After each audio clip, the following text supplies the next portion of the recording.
Alors je propose une méthode, c'est plutôt nous proposons une méthode. C'est de fait, dans ma posture de coach, avec un appui théologique et spirituel, j'ai des éléments de méthode, mais en fait, c'est la méthode que nous avons travaillé ensemble avec l'équipe d'accompagnement de la démarche missionnaire synodale. Je ne suis pas arrivé en disant les amis, j'ai la solution.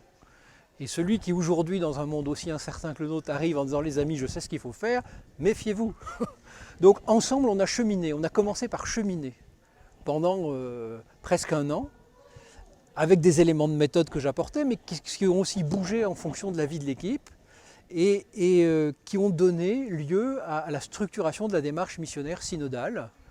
Il y a des éléments qui venaient de l'accompagnement que j'ai déjà mené avec le père Xavier Grillon à Roanne, dans le diocèse de Lyon, il y a quelques années, mais il y a plein d'autres éléments qui sont arrivés, qui ont fleuri, et je pense que ça n'a de cesse de grandir cette méthode. Alors si on peut parler de méthode, le premier élément de la méthode, c'est arrêtons d'agir. Ce qui me semble qu'une grande, je ne sais pas s'il faut dire péché de l'Église, en tout cas un grand dysfonctionnement de la vie ecclésiale, c'est qu'on se précipite sur l'action. À peine on a nommé un sujet, qu'on essaie très rapidement de se saisir de ce qu'on pourrait bien faire, mais en fait ça se comprend d'abord parce qu'on a envie d'agir, on a envie que ça change, et puis c'est aussi rassurant de se précipiter sur un moyen. Parce que si on reste trop longtemps à se dire « Ouh là là, tous les sujets qui arrivent, comment on va faire pour attirer les jeunes, comment on va faire pour faire face au manque de prêtres, comment, vite, agissons ». Donc le premier élément, c'est il est urgent d'arrêter, il est urgent de se poser, et la première étape de la démarche missionnaire synodale, c'est de faire une pause et de se mettre à l'écoute de la parole de Dieu, parce que c'est la parole de Dieu qui préside à la vie de l'Église et à notre vie chrétienne, de la tradition de l'Église aussi, qui nous indique des chemins, et surtout des cris du monde d'aujourd'hui. On pourrait penser les connaître, parce qu'on en est abreuvé par les médias, par notre vie quotidienne, mais écoutons vraiment ce qui nous est dit. Le pape François nous invite à cheminer avec nos contemporains, à les écouter, à écouter ce qu'ils portent dans leur cœur, avant même de témoigner du Christ.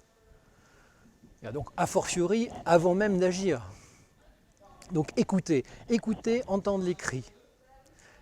Quels sont les cris dont ils sont porteurs? Et de ces cris, quels sont les appels qui sont donnés à notre Église pour aujourd'hui? Quels sont les appels qui sont donnés à notre Église? Donc ça, c'est une première écoute. Une deuxième écoute, c'est regarder ce qui fleurit aux portes de nos églises, peut-être dans des groupes, dans 2-3 personnes qui se réunissent, dans une intuition de quelqu'un, qui n'est pas forcément dans les schémas habituels. On n'a jamais fait comme ça ici. Un groupe qui fait des trucs, ça nous paraît un peu bizarre. Eh bien, c'est aux périphéries de la vie de l'Église que vient le changement, en fait. Congar le dit très bien, aux périphéries de la vie de l'Église germe le changement. Donc soyons attentifs aux petits germes qui peut-être nous interpellent sur ce que l'Église est appelée à devenir. Donc discerner les appels. Une fois qu'on a discerné les appels, il s'agit de faire ensemble un travail de vision, c'est-à-dire se projeter dans le futur.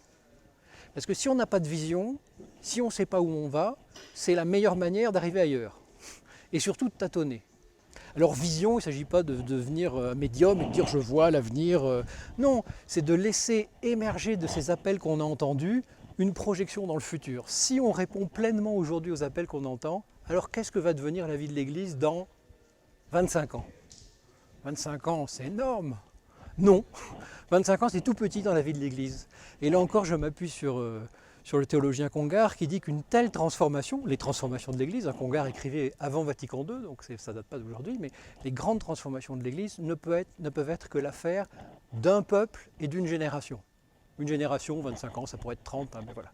Donc une vision de long terme, après qui sera appelée à être déclinée en axes, c'est-à-dire on ne reste pas à quelques phrases qui nous indiquent une Église pour demain, on descend ça en axes pour aujourd'hui, et puis des projets qui naîtront de ça. Mais voilà, ça c'est plus tard, on regardera ça plus tard. Pour l'instant, écoutons, regardons, discernons les appels, et surtout, je reviens quand même à la vision, l'histoire d'un peuple et d'une génération.